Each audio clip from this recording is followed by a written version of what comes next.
இந்த சண்டேயும் ஒரு garden cleaning routine தான். இந்த மினியேச்சர் ஆந்தூரியம் செக்ஷனை க்ளீன் பண்ணலாம் அப்படின்னு முடிவு பண்ணியிருக்கேன். நிறைய சருகுகள் எல்லாம் விழுந்து இந்த இடமே ரொம்ப குப்பையாக மாறி இருக்கு. அதை இன்னைக்கு க்ளீன் பண்ணிட வேண்டியது தான். இந்த மினியேச்சர் ஆந்தூரியம் எல்லாத்தையுமே நான் சின்ன மண் தொட்டிகளில் தான் வச்சுருந்தேன்.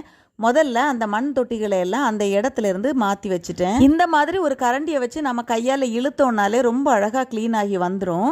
நாம் தோட்டம் வச்சுருந்தோன்னா அதை தொடர்ந்து பராமரிச்சுட்டு இருக்கணும். வெயில்னாலும் நம்ம பராமரிக்கணும், மழைனாலும் வேறு மாதிரி பராமரிக்க வேண்டியது இருக்கும். வெயில் நேரத்தில் அந்த செடிகளுக்கெல்லாம் சரியான அளவில் தண்ணியை ஊற்றணும், உரம் போடணும். மழை நேரத்தில் அந்த தொட்டிகளில் ஏதாவது தண்ணி தேங்கி இருக்கா அப்படின்னு பார்த்து அதை கிளியர் பண்ணி விடணும். சருகு எல்லாத்தையும் அழகாக க்ளீன் பண்ணி நம்ம குப்பையெல்லாம் அள்ளியாச்சு.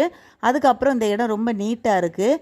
இப்போ மறுபடியும் அந்த தொட்டிகளை எல்லாம் வரிசையாக அடுக்கி வைக்க வேண்டியது தான்.